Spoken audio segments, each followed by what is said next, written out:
My name is Trooper David Walker, Texas Department of Public Safety, Highway Patrol Division, badge number 5794.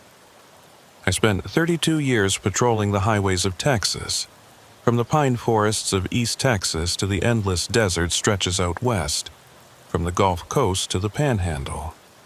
But it's what happened on Interstate 35 between Austin and San Antonio during the summer of 2001 that ended my career and still wakes me up at 3 in the morning, drenched in sweat, reaching for my service weapon that isn't there anymore. Before I get into what really happened that night, I need you to understand something. If you're watching this while driving, especially if you're on I-35 anywhere between Austin and San Antonio, pull over. I'm serious. What I'm about to tell you might save your life. And if this story resonates with you, if you've seen things on that stretch of highway that didn't make sense, hit that like button and subscribe. Not for me, but because there are other stories, other warnings I need to share about Texas highways that aren't what they seem. Drop a comment with your location. I'm curious how many of you are watching from Texas right now. Because if you are, you need to know the truth about what moves through our state after dark. Texas highways are different from other roads. They're arteries connecting cities that shouldn't exist, crossing distances that break people's minds if they think about them too hard.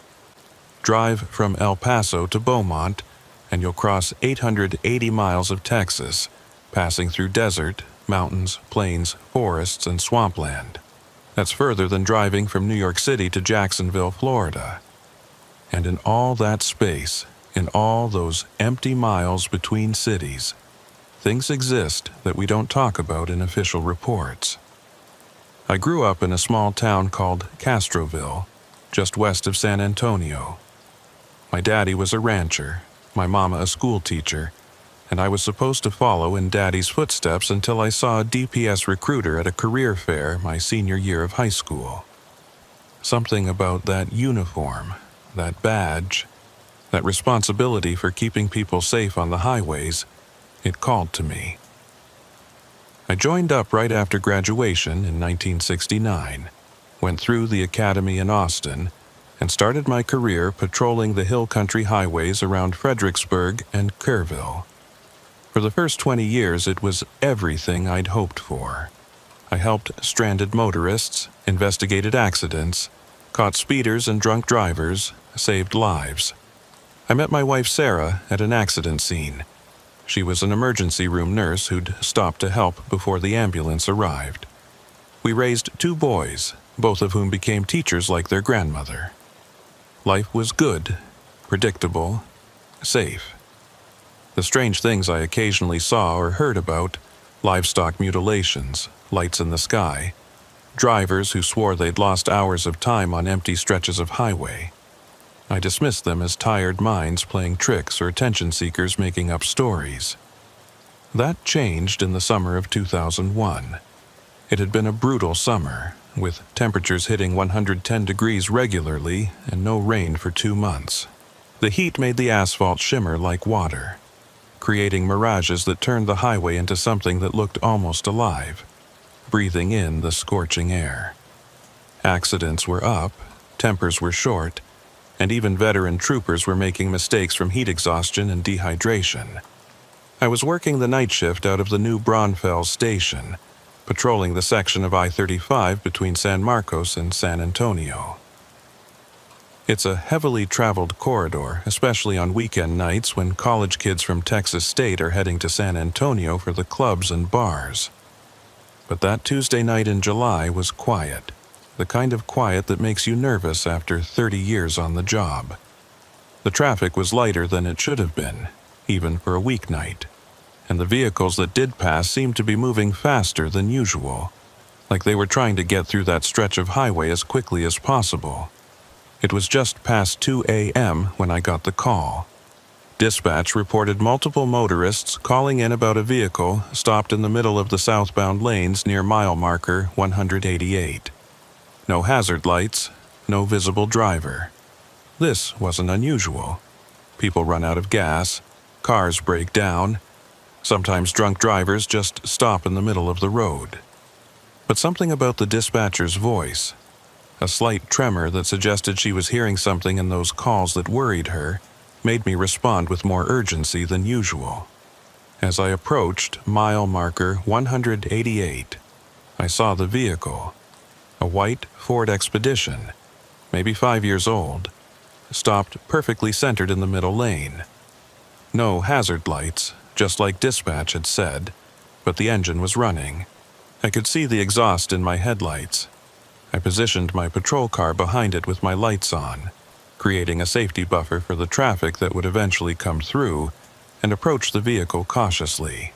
The windows were tinted, but I could see the driver's silhouette still seated behind the wheel. I tapped on the window with my flashlight, following standard procedure. "Sir? Ma'am, this is the Texas Highway Patrol. You need to move your vehicle." No response. The figure didn't move, didn't even flinch at the sound of my knocking. I tried the door handle. Unlocked. That should have been my first warning. In 30 years of highway patrol, I'd never encountered an abandoned vehicle with the engine running and the doors unlocked.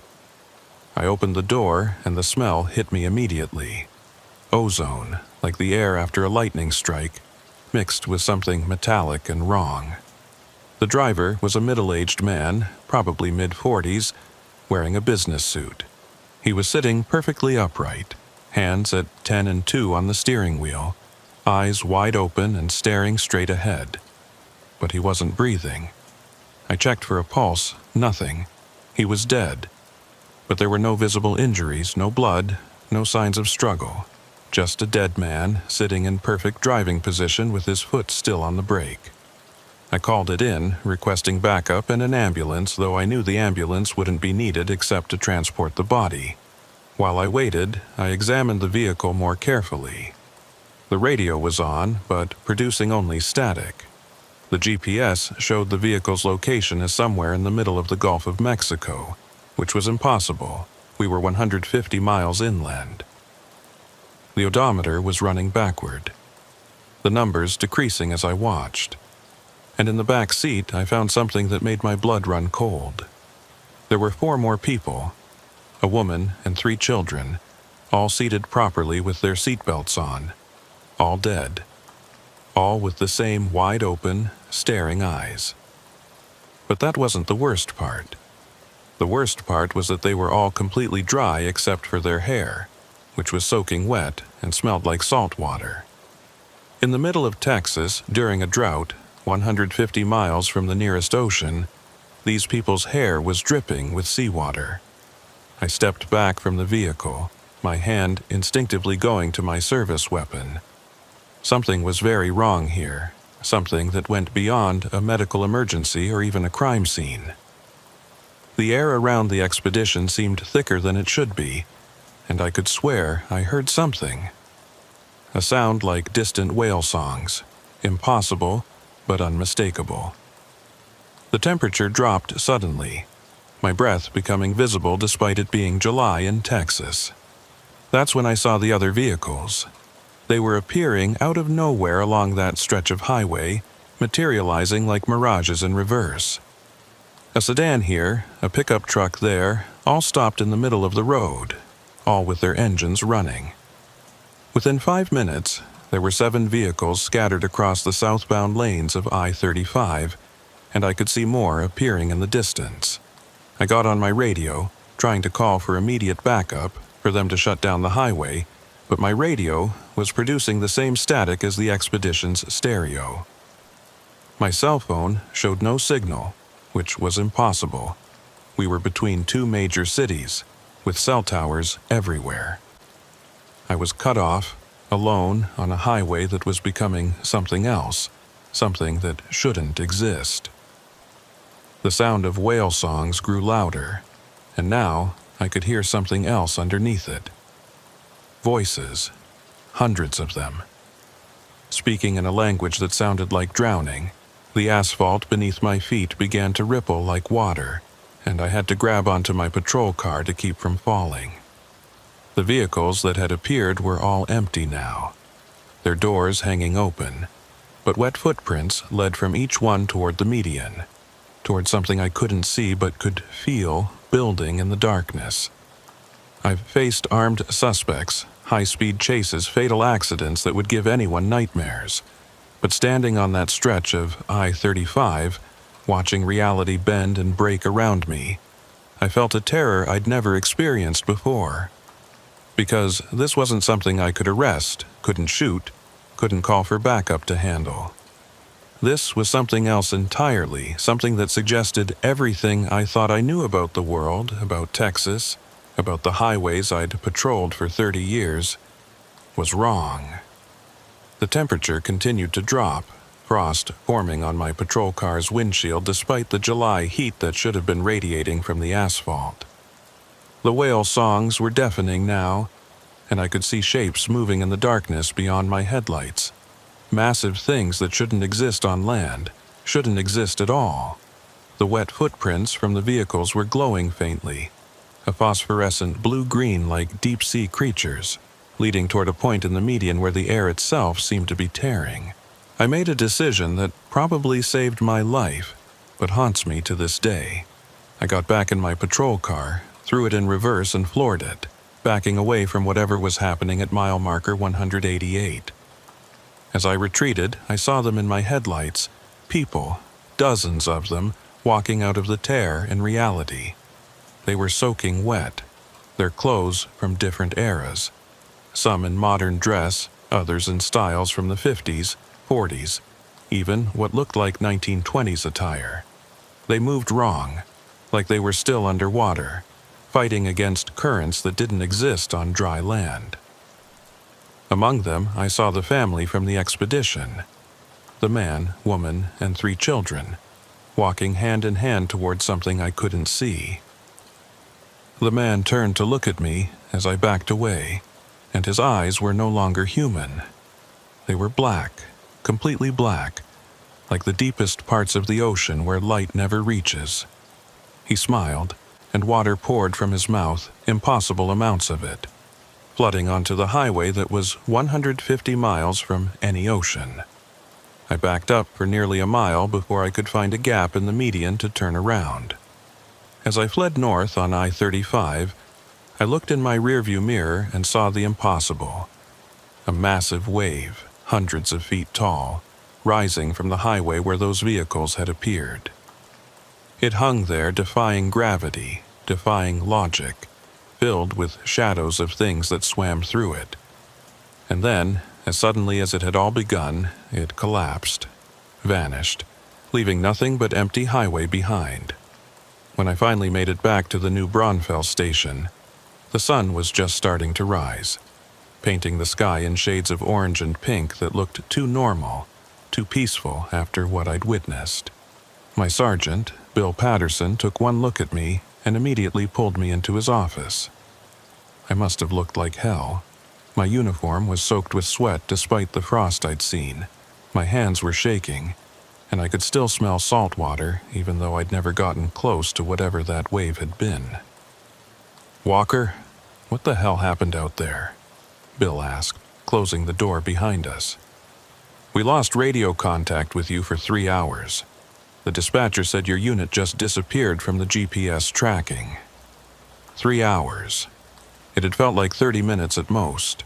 I told Bill everything, knowing how it would sound, knowing he'd probably order a drug test and psychological evaluation.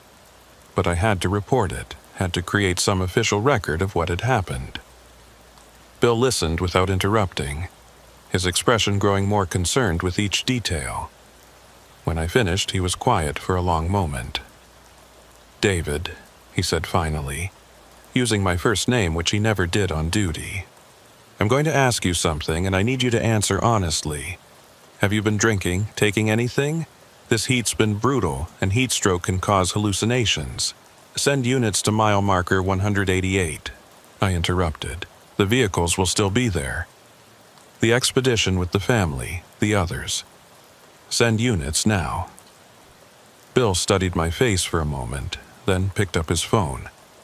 20 minutes later, we got the call back. There were no vehicles at mile marker 188. No evidence of any incident. The highway was clear, traffic flowing normally. But the officer who checked the scene mentioned something odd. The asphalt at that exact spot was newer than the surrounding road, as if that section had been recently repaved. And there was salt residue on the road surface, enough that he could taste it in the air. Bill ordered me to take a week off, mandatory rest, and strongly suggested I see the department counselor. I didn't argue. I needed time to process what had happened, to try to make sense of it. But I couldn't let it go. On my own time, using my own resources, I started investigating. The first thing I did was check missing persons reports along the I-35 corridor. What I found made my blood run cold. Over the past 50 years, there had been 347 unexplained disappearances along the stretch of I-35 between Austin and San Antonio. Not all at once, but spread out, usually one or two people at a time. Vehicles found abandoned with no trace of the occupants. And here's the thing that really got me. They clustered around certain dates. Every 9 years, almost to the day, there would be a spike in disappearances. 1956, 1965, 1974, 1983, 1992, and now 2001. I dug deeper, going through old newspaper archives at the San Antonio Library. I found articles dating back to the 1920s, before I-35 was even built, when it was just the old San Antonio Road. Even then, there were stories of travelers vanishing along that route, of strange lights seen at night, of people claiming to hear sounds of the ocean in the middle of the Texas hill country. One article from 1929 caught my attention. A Texas Ranger's report of finding a wagon train that had disappeared 3 days earlier. The wagons were empty, but everything was soaking wet, and there were what he described as barnacles of a type found only in deep ocean waters, attached to the wagon wheels. I tracked down retired officers who had worked that stretch of highway, bought them beers, and listened to their stories. Most hadn't seen anything as dramatic as what I'd experienced, but they all had tales of odd occurrences. Drivers found in a catatonic state, unable to explain how they'd gotten from Austin to San Antonio with no memory of the drive. Vehicles that appeared on radar moving at impossible speeds, only to vanish when units responded. Reports of rain falling upward, of radio signals picking up what sounded like ship-to-shore communications from vessels that didn't exist. One retired trooper, Miguel Sanchez, told me something that chilled me to the bone. He said his grandmother, who had lived in the area all her life, used to tell stories about the land where I-35 now runs. She claimed it was built over an ancient seabed, that millions of years ago it had been the bottom of an ocean that had covered most of Texas. But she also said that some places remember what they used to be, that the past doesn't always stay buried. She warned that every 9 years, when the conditions were right, the old ocean would try to reclaim its territory. I thought it was just folklore until I consulted with a geology professor at UT Austin. He confirmed that, yes, that part of Texas had indeed been underwater during the Cretaceous period, part of the western interior seaway that had split North America in two. The limestone bedrock throughout the hill country was formed from the compressed remains of ancient sea creatures. But when I asked if there was any scientific explanation for what I'd experienced, he laughed and said the past was the past, that geology didn't work that way. But I knew what I'd seen, and I wasn't the only one. On July 18, 2001, exactly 1 week after my encounter, I got a call from a trucker named Carl Morrison. He'd gotten my number from a mutual acquaintance who knew I was investigating strange occurrences on I-35. Carl was hesitant at first, afraid I'd think he was crazy, but eventually he told me his story. He'd been driving his 18-wheeler northbound on I-35 around 3 a.m., hauling a load of produce from the Rio Grande Valley to Dallas. Just south of New Braunfels, his CB radio started picking up strange transmissions. what sounded like maritime distress calls. Ships reporting their positions, requesting immediate assistance, giving coordinates that would have put them right in the middle of the highway. Then his truck's engine started sputtering, which made no sense as he'd just had it serviced. He pulled over to the shoulder, and that's when he saw them. Ships, actual sailing ships, moving across the highway like it was water. They were translucent, like mirages, but detailed enough that he could see crew members on the decks, could read names on the hulls. One passed so close he could smell tar and salt water. The ships moved through the traffic without affecting it, cars and trucks passing right through them as if they existed on different planes of reality. But here's the detail that made me know Carl was telling the truth. He said he saw a white Ford Expedition among the ghost ships, floating like a boat, with a family inside all staring straight ahead with black eyes. The same vehicle, the same family I'd encountered a week earlier. Carl's encounter lasted about 10 minutes before everything returned to normal. But when he checked his truck's GPS log later, it showed that during those 10 minutes his truck had somehow traveled 73 miles, an impossible distance for the time elapsed. The produce in his trailer had aged weeks in those 10 minutes, most of it rotting beyond salvage. His employer fired him, thinking he'd somehow scammed them, but Carl knew something impossible had happened on that highway. I started mapping all the incidents, all the disappearances, looking for patterns beyond the 9-year cycle. What I found was that they all centered around specific mile markers: 188, 179, 170, 161, and 152. 5 points along a 36-mile stretch of highway. When I connected them on a map, they formed a perfectly straight line. But more interesting was what lay beneath them. Each point sat directly above an underground water source, aquifers, underground rivers, limestone caves filled with water. It was as if these water sources were serving as conduits for something. I consulted with Dr. Patricia Vance, a professor of theoretical physics at Rice University who had a side interest in what she called temporal anomalies. She was one of the few academics willing to even discuss the possibility that what I'd experienced was real. She had a theory that certain geological conditions could create what she called temporal thin spots, places where past, present, and future weren't as firmly separated as they should be. Imagine time not as a river flowing in one direction, she explained, but as an ocean with currents moving in many directions at once.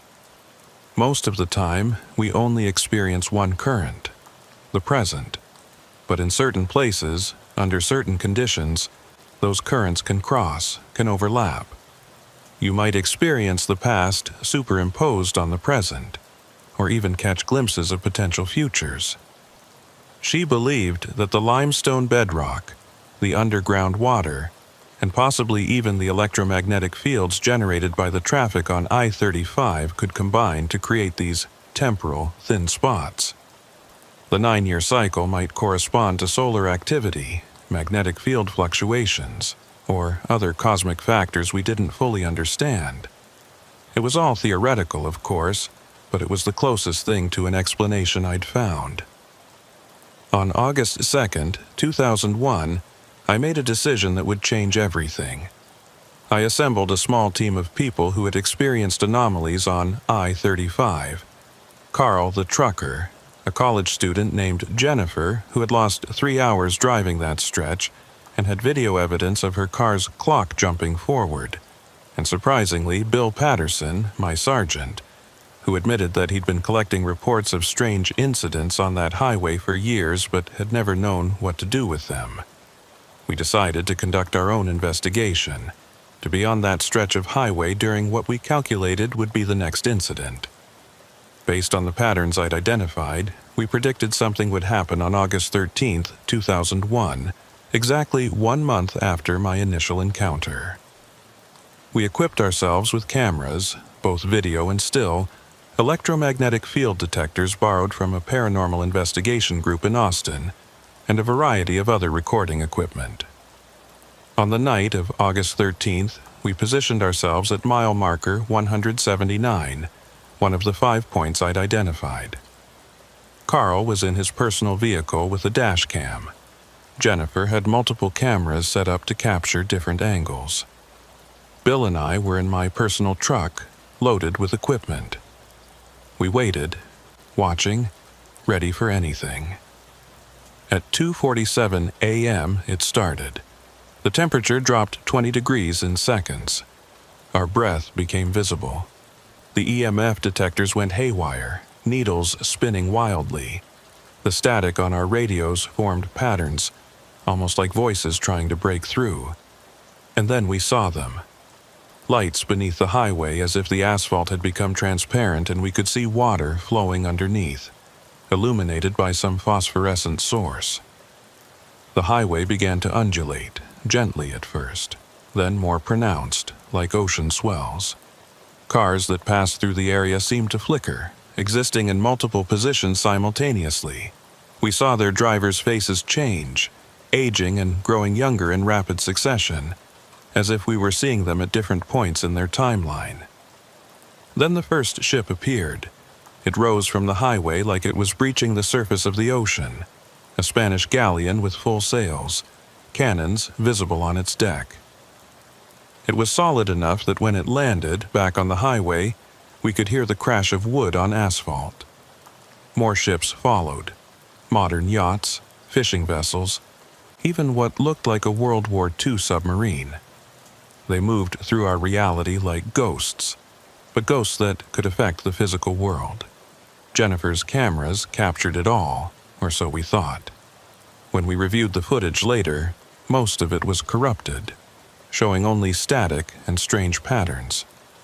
But a few frames survived, enough to prove we weren't all having a collective hallucination. Those few frames showed something that shouldn't exist.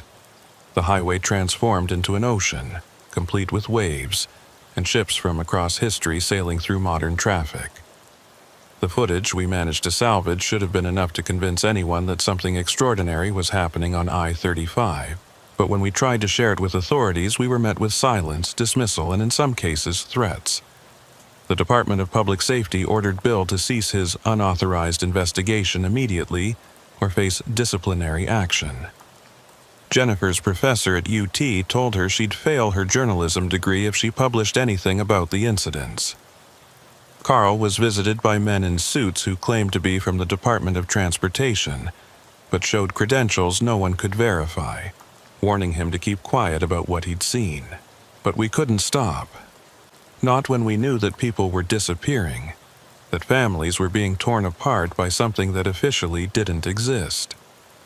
We formed what we called the I-35 Watch Group, meeting secretly, sharing information, trying to understand the pattern, and maybe find a way to prevent future incidents.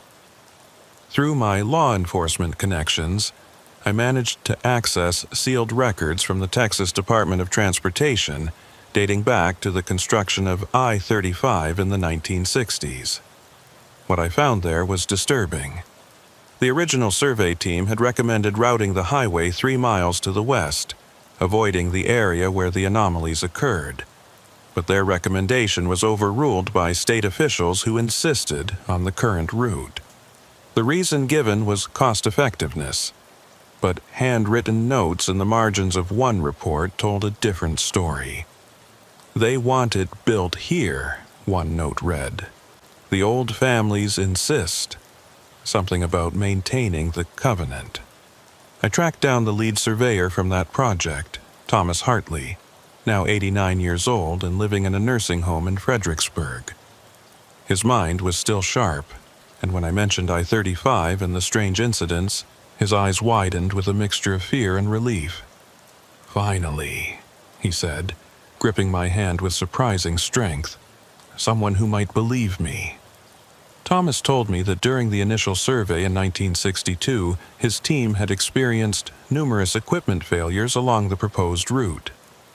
Compasses spun wildly, surveying equipment gave impossible readings, and 3 team members reported having the same dream, of being underwater, looking up at the surface where modern Texas should be, seeing the shadows of massive creatures swimming overhead. But the strangest part was when they tried to drill core samples. At 5 specific points along the route, the same 5 points I'd identified as anomaly centers, they couldn't drill deeper than 30 feet without their equipment being destroyed. Not broken, destroyed. Metal drill bits came up twisted into impossible shapes. Some partially transformed into what looked like coral or other organic material. Thomas said he'd recommended avoiding those points, but then received a visit from a group of men representing what they called historical preservation interests. They showed him documents dating back to the Spanish colonial period, land grants that specified that any major construction in the area had to pass through those 5 specific points. It made no sense, but they had the legal authority to enforce it. They told me, Thomas said, his voice dropping to a whisper, that the road had to be built there to maintain something they called the Maritime Compact. They said it was older than Texas, older than America, maybe older than human memory. They said if we didn't build it there, something much worse would happen. This led me to the Texas State Archives, where I spent weeks combing through Spanish colonial records. My Spanish wasn't great, but I found references to El Camino del Mar Antiguo, the road of the ancient sea. Spanish missionaries in the 1700s wrote about indigenous peoples who insisted that certain paths had to be maintained, roads that followed invisible currents in the land, or else the waters that were would reclaim the lands that are. On September 10, 2001, I received a package with no return address. Inside was a journal, handwritten in multiple languages, Spanish, French, English, and something I couldn't identify. The English sections were dated from the 1850s and appeared to be written by a Texas Ranger named Samuel Coleman. His entries described encounters with what he called temporal tides along what would eventually become the I-35 corridor. Coleman wrote, "The Comanche speak of times when the old waters return, when the sky touches the earth in the wrong way, and past and present become confused. They avoid these places except when the covenant must be renewed. Every 9 years, they say, sacrifices must be made to keep the waters sleeping. Not blood sacrifices as we understand them, but sacrifices of time, of possibility. People taken not to die but to exist between what was and what is, holding the boundary in place." The journal included a map, hand-drawn but incredibly detailed, showing the 5 points along what would become I-35. Each point was marked with symbols that hurt to look at directly. Geometric patterns that seemed to shift and change even on the static page. Next to each symbol were dates, stretching back centuries, all following the 9-year pattern I'd identified. September 11th changed everything. The attacks in New York and Washington dominated the news, and suddenly no one cared about strange incidents on a Texas highway. The I-35 watch group disbanded as people focused on larger concerns. Bill was deployed with the National Guard. Jennifer graduated and moved to Dallas. Carl stopped driving that route, taking lower-paying jobs to avoid I-35 entirely. But I couldn't let it go. The 9-year pattern suggested that 2010 would be the next major incident, but minor anomalies continued to occur. I documented everything, built a database of disappearances, collected witness testimonies. I also noticed something new. The incidents were becoming more frequent, the anomalies lasting longer. Whatever barrier existed between our reality and the ancient ocean was weakening. In 2003, I took early retirement from the Highway Patrol. Officially, it was due to stress and PTSD from years of working fatal accidents. Unofficially, the department wanted me gone. I'd become an embarrassment, the trooper who believed in ghost ships on the highway. Sarah, my wife, supported my decision. though I could never tell her the real reason. How do you explain to someone that reality isn't as solid as they think, that the past can bleed through into the present, that an ancient ocean is trying to reclaim Texas? I used my retirement to investigate full-time. I traveled to other places where similar anomalies had been reported. A stretch of Route 66 in New Mexico, where drivers reported seeing wagon trains that vanished when approached. A section of Highway 1 in California where the ocean seemed to extend further inland than maps showed. A portion of I-10 in Louisiana where the swamp sometimes appeared to cover the road completely. I found a pattern. All these locations sat on what geologists called paleo shorelines, ancient boundaries between land and sea from different geological periods. But more than that, they were all places where significant transportation routes had existed for centuries, paths that indigenous peoples had used, that Spanish explorers had followed, that American settlers had traveled. It was as if the constant movement of humans along these routes had worn thin the barrier between past and present. In 2008, I was contacted by Dr.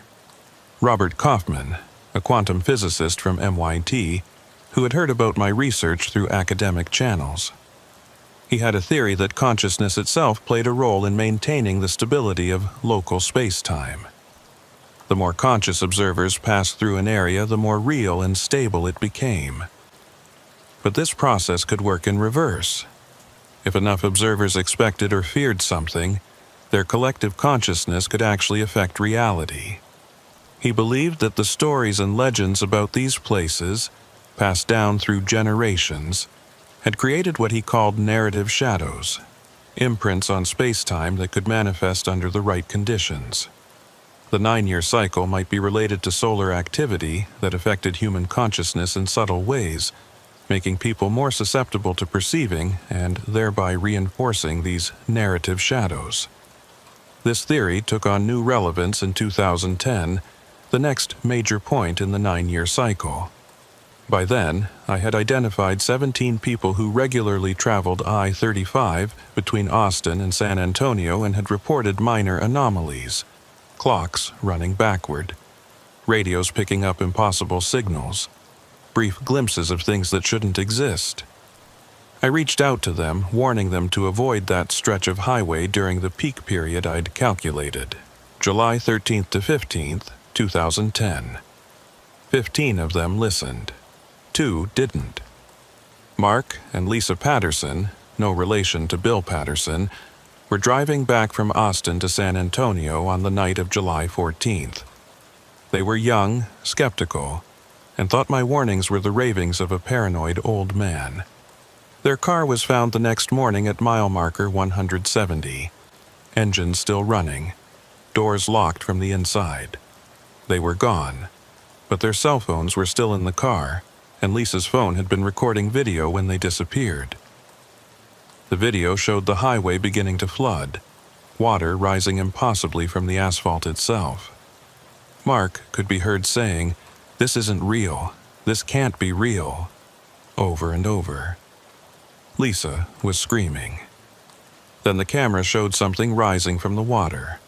A hand, but too large, with too many fingers, reaching for the windshield. The video cut off there. The phone's memory card partially corrupted by what appeared to be saltwater damage, despite the phone being found completely dry. The Pattersons have never been found. They joined the hundreds of others who have vanished along that stretch of I-35, taken by something that officially doesn't exist. Their families were told they probably ran off together, starting a new life somewhere else. But I know the truth. They're still on I-35, just not in our time, not in our reality. They exist in the space between the ancient ocean and modern Texas, part of the barrier that keeps the two from fully merging. As 2019 approached, marking the next point in the 9-year cycle, I knew I had to do something more than just document and warn. The anomalies were growing stronger, lasting longer, affecting more people. The barrier was failing, and if it collapsed completely, the results would be catastrophic not just for Texas, but possibly for the entire timeline of human civilization. By 2019, I was 70 years old, my body carrying the weight of 5 decades in law enforcement and 18 years of investigating something that officially didn't exist. Sarah, my wife of 43 years, had passed away 3 years earlier from cancer, going to her grave never knowing the full truth about what I'd been chasing all those nights when I told her I was working overtime. Maybe that was a mercy. She died believing the world was solid, predictable, governed by laws of physics that made sense. She never had to know that reality was as fragile as morning mist on the Guadalupe River, that our entire existence balanced on the edge of something vast and incomprehensible. My sons thought I'd lost my mind in retirement.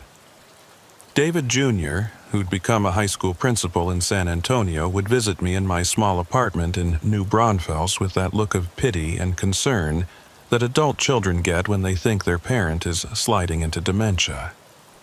Michael, my younger boy, who worked as an engineer in Houston, had tried to get me to move into an assisted living facility, convinced that my obsession with the highway incidents was a sign of cognitive decline.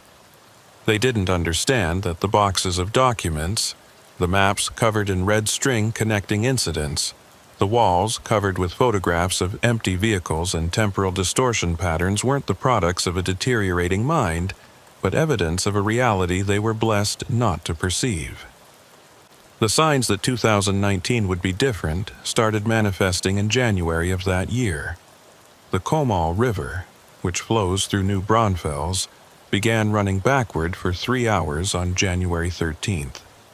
The phenomenon was caught on dozens of security cameras and cell phones, but within days, scientists had explained it away as an unusual hydrological event, caused by pressure changes in the Edwards Aquifer. But I knew better. The river was remembering when it flowed into an ancient ocean, before the land rose, before Texas existed. By March, truckers were refusing to drive the Austin-San Antonio corridor on I-35 after midnight. The official reason was construction and traffic, but the real reason spread through CB radio chatter and truck stop whispers. Drivers were experiencing time slips, arriving at their destinations hours before they should have, their diesel fuel barely consumed, their logbooks showing impossible timestamps. One driver, Marcus Washington, claimed he'd driven from Austin to San Antonio in 7 minutes, his truck's GPS showing he'd maintained a steady 65 miles per hour the entire time. The math didn't work, couldn't work, unless the distance itself had changed. The dreams started affecting people statewide in May. Not just the drowning dreams that had preceded previous convergences, but dreams of Texas transforming. People reported seeing downtown Austin underwater, with prehistoric sharks swimming between the skyscrapers. San Antonio residents dreamed of the Riverwalk filled with bioluminescent jellyfish and creatures that had no names because they'd gone extinct before humans evolved to name things. Children drew pictures of their homes at the bottom of an ocean, with their families swimming to school and work, breathing water as naturally as air. The mental health system was overwhelmed. Therapists reported a surge in patients experiencing shared delusions about oceanic transformation. The state health department issued advisories about mass hysteria, suggesting it was caused by climate change anxiety combined with the stress of modern life. But I knew the truth. The barrier between our reality and the ancient ocean was so thin that it was bleeding through into the collective unconscious of Texas. I reached out to everyone I could find who had experienced or investigated the anomalies. My old partner, Bill Patterson, had died in Afghanistan in 2003, but his son, Will, had followed his father into law enforcement and had heard all of Bill's stories about the I-35 incidents.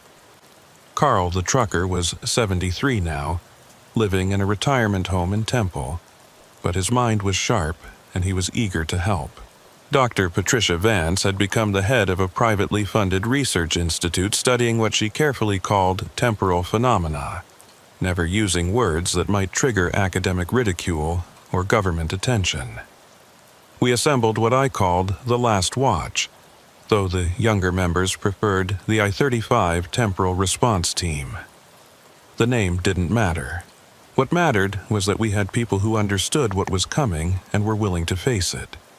The team was an unlikely mix of believers, scientists, and those who'd been touched by the anomalies.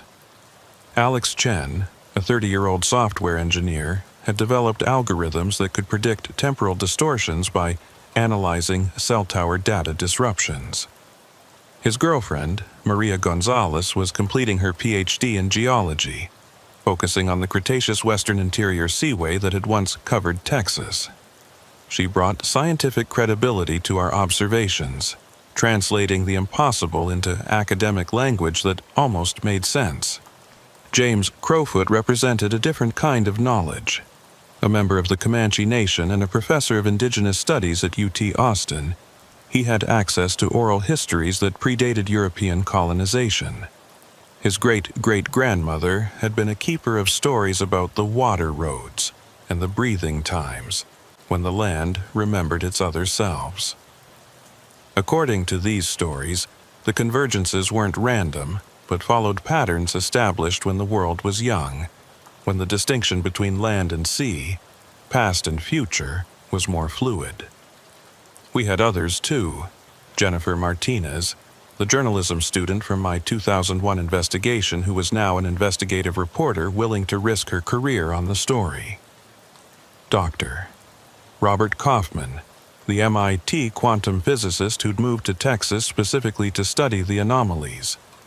Miguel Sanchez, my old colleague who'd retired but couldn't shake the feeling that his grandmother's warnings about the land had been prophecy rather than folklore. My son, David Jr., joined us in June, finally accepting that his father might not be insane after all. The tipping point for him was when his own son, my grandson Tyler, came home from a fishing trip at Canyon Lake with a video on his phone. The video showed the lake suddenly draining, revealing an ocean floor complete with volcanic vents and creatures that shouldn't exist. The lake had refilled within minutes, but Tyler's friend had caught a fish that the biology department at Texas State University couldn't identify. It had organs that didn't match any known species, living or extinct. We established our headquarters in an abandoned warehouse on the outskirts of New Braunfels, close enough to monitor I-35, but far enough from the 5 critical points to avoid being caught in the initial phase of what I believed would be the final convergence. Alex had equipped the space with monitors showing real-time data from traffic cameras, weather stations, and seismic sensors. Maria had covered the walls with geological surveys showing the ancient seabed beneath central Texas. James had created what he called a temporal map, overlaying indigenous path markers with modern highways, Spanish colonial roads, and theoretical ley lines. By early July, the signs were undeniable. The limestone caves throughout the hill country were flooding with salt water that had no source. The bats at Bracken Cave, the largest bat colony in the world, abandoned their roost en masse, millions of them flying south toward Mexico as if fleeing something. The San Antonio Zoo reported that all their aquatic animals were exhibiting extreme distress, with several species attempting to evolve air-breathing capabilities in real time. Something that should take millions of years was happening in days. On July 12th, the day before I predicted the convergence would begin, something unprecedented happened. Every radio station in Central Texas, from AM to FM to satellite, simultaneously broadcast the same signal for exactly 3 minutes at 2:47 p.m. It wasn't music or voices, but the sound of ocean waves, of whale songs, of something immense breathing. The FCC had no explanation.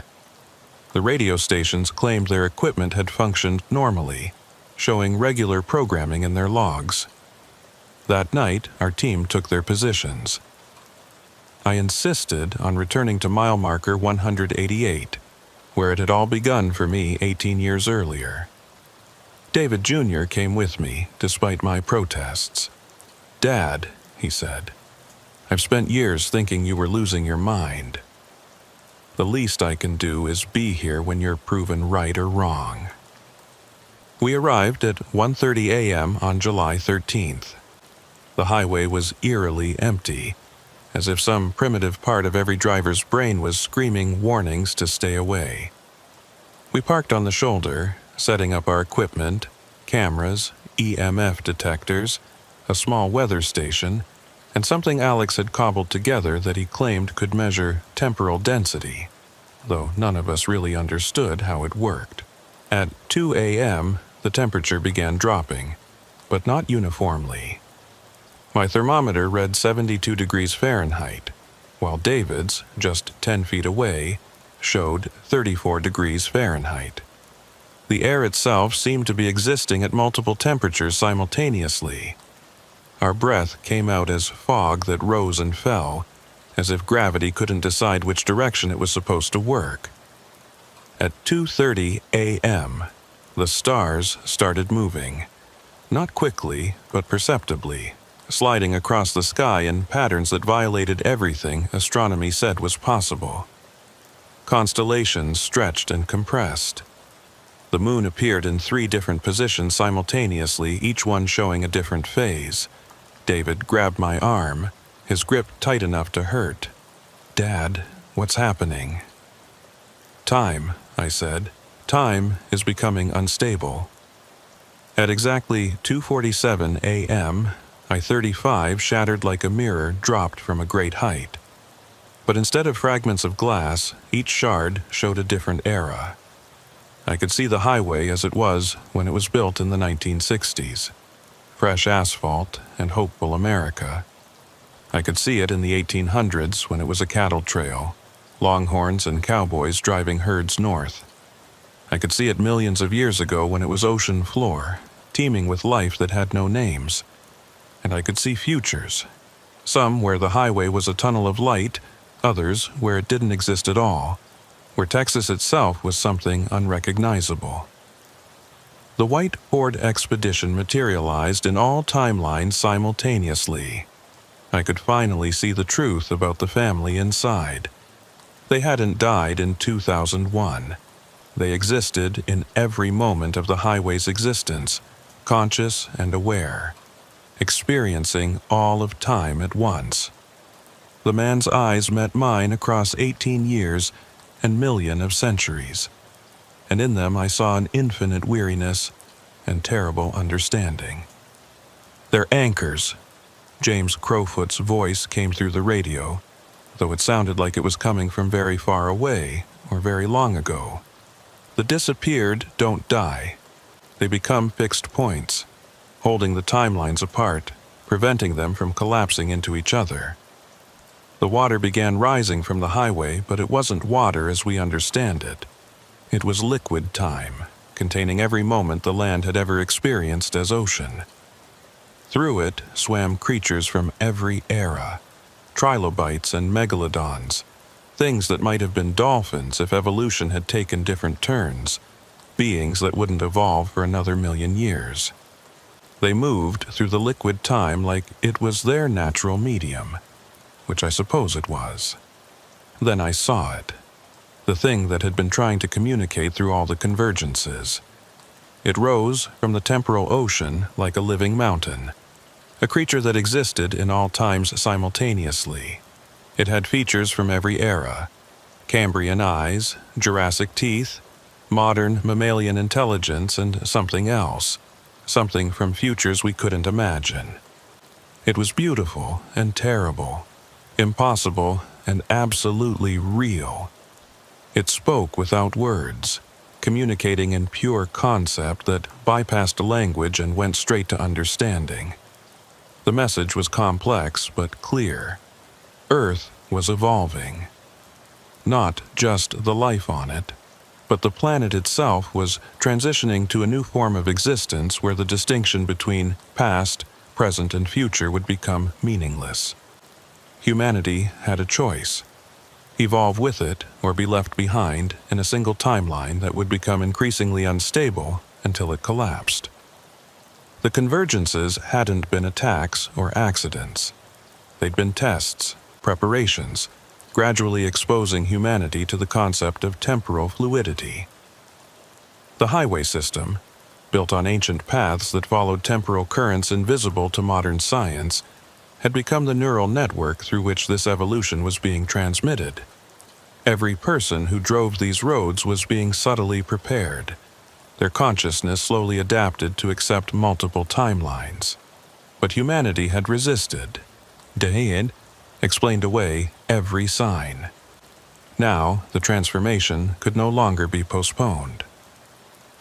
The 2019 convergence wasn't just another incident. It was the beginning of the actual change.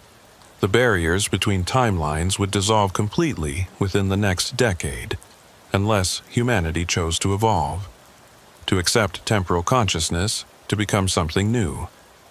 I understood then why I'd been chosen to witness this, why the investigation had consumed my life. I was one of the few who could observe without going insane, who could translate between the old reality and the new. My years of denying, then accepting the impossible, had prepared me for this moment. "Dad," David's voice was strained. "The water's rising." He was right. The temporal ocean was spreading beyond the highway, flowing across the Texas hill country, transforming everything it touched. But things weren't drowning. They were evolving. I watched a mesquite tree cycle through its entire life cycle in seconds, then reverse, then exist as seed, sapling, mature tree, and decayed wood simultaneously. A roadrunner became a dinosaur, then a bird again, then something with iridescent feathers that had never existed in our timeline. I made the decision that would define not just my life, but possibly humanity's future. I walked toward the temporal ocean, toward the impossible creature that waited there. David tried to stop me, but I shook him off. "This is why I'm here," I told him. "This is what all those years led to." As my feet touched the liquid time, I felt myself spreading across decades, centuries, millennia. I experienced every moment of my existence simultaneously: birth and death, youth and age.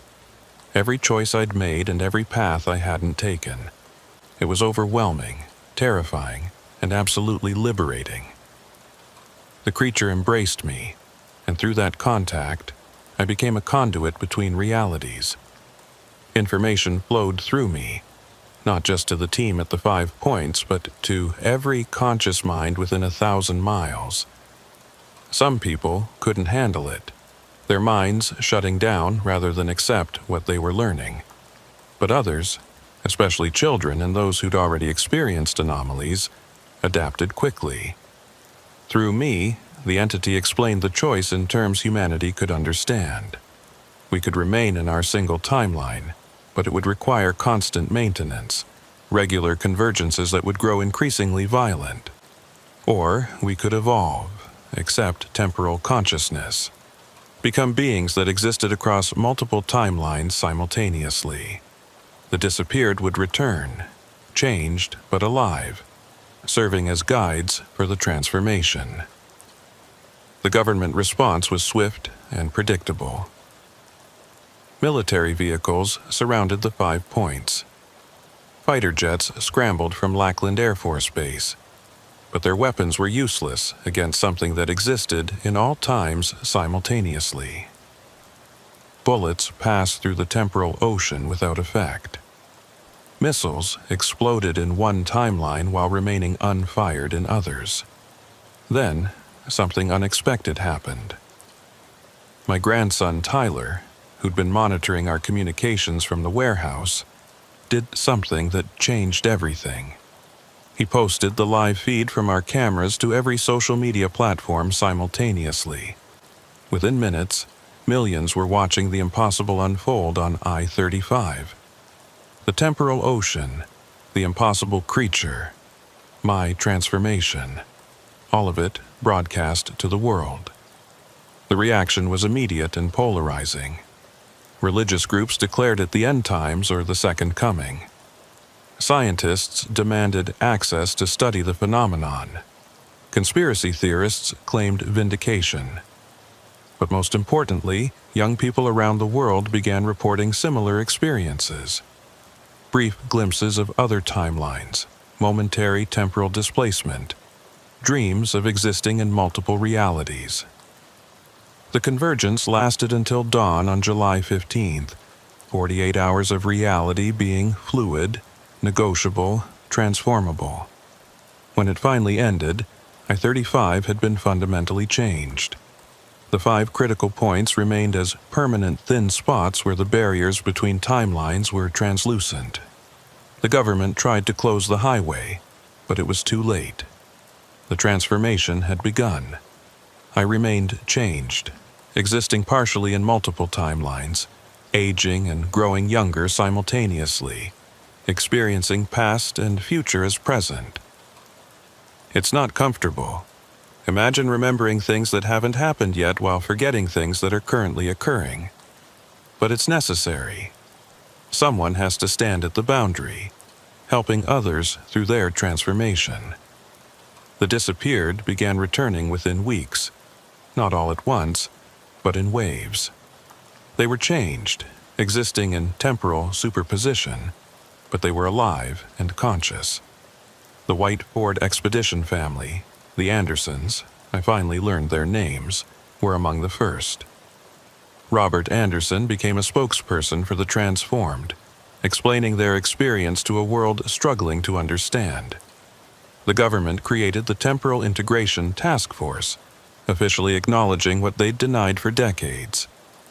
My son, David Jr., was recruited to lead the Texas division, his experience during the convergence making him one of the few who could work with both normal and transformed humans. The warehouse in New Braunfels became an official research facility, though James Crowfoot insisted on blessing it with Comanche rituals before any government scientists were allowed in. Dr. Patricia Vance's theories were vindicated, earning her a Nobel Prize, though she admitted publicly that the reality was far stranger than anything she'd theorized.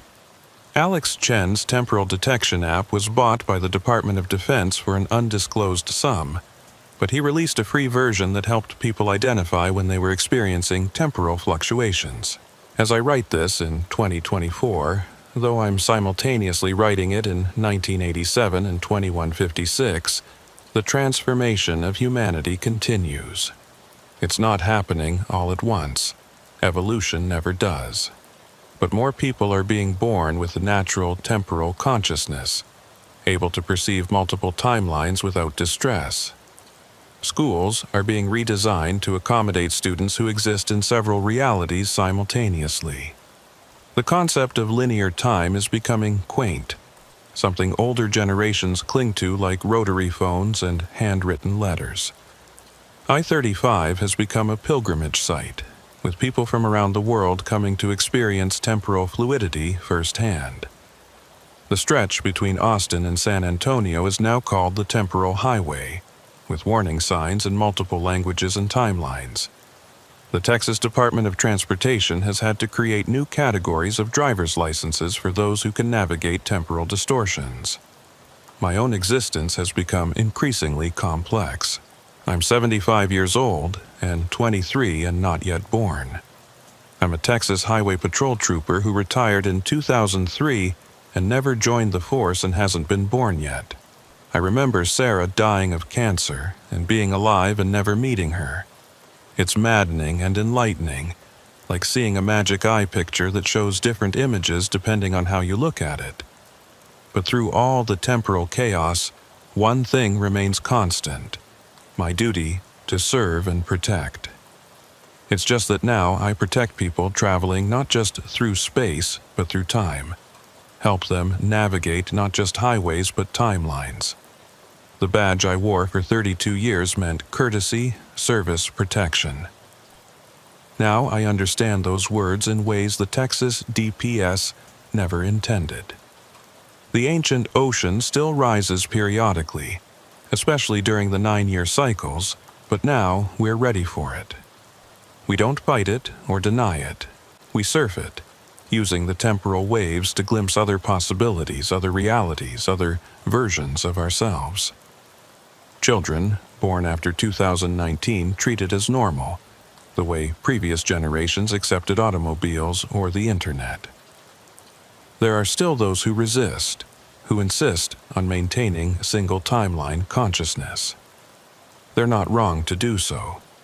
Evolution doesn't require every member of a species to change. Some remain as genetic anchors to the past, ensuring we don't lose ourselves entirely in the temporal flux. My son Michael is one of them, stubbornly linear, aging normally, living a life that would have seemed ordinary in the 20th century. But for those who've embraced the change, existence has become infinitely richer and more complex. We see the connections between all things, the way past decisions ripple into future possibilities. We understand that death is just a transition to a different temporal state, that consciousness persists across timelines even when bodies don't. The highway I patrolled for 32 years has become a metaphor for human existence, a path that seems to lead in one direction, but actually extends through dimensions we're only beginning to understand. Every driver on I-35 now is participating in humanity's evolution, whether they know it or not. As the 2028 convergence approaches, or has already happened, or is always happening, I know it will be different again. Each convergence builds on the last. Each transformation opens new possibilities. The ancient ocean that once covered Texas is patient but persistent, teaching us through repetition that reality is far more fluid than we ever imagined. If you're reading this in whatever year you exist, know that the transformation isn't something to fear. It's as natural as the evolution from sea to land, from single cells to complex organisms, from unconscious matter to conscious beings. We're simply taking the next step, moving from conscious beings trapped in single timelines to conscious beings who can navigate the temporal ocean as easily as our ancestors learned to walk on dry land. The Highway Patrol motto was right all along, just not in the way we thought. Courtesy to all timelines. Service across all realities. Protection for humanity as it evolves. This is my confession, my testimony, my warning, and my invitation. The temporal ocean is rising. The highways are transforming. Reality is evolving. And somewhere on Interstate 35, between Austin and San Antonio, at mile markers that exist in all times simultaneously, the transformation continues. The white Ford Expedition still drives through every timeline, its occupants serving as eternal guides. The ghost ships still sail through the highway, reminding us that the distinction between land and sea is temporary. And I still patrol, in my way, helping travelers navigate not just the road, but the intersection of all possible roads. Welcome to the new reality. Welcome to temporal consciousness. Welcome to the highway that exists in all times at once. Drive safely. Watch for temporal anomalies. And remember, the future isn't ahead of you and the past isn't behind you. They're both right here, right now, on I-35.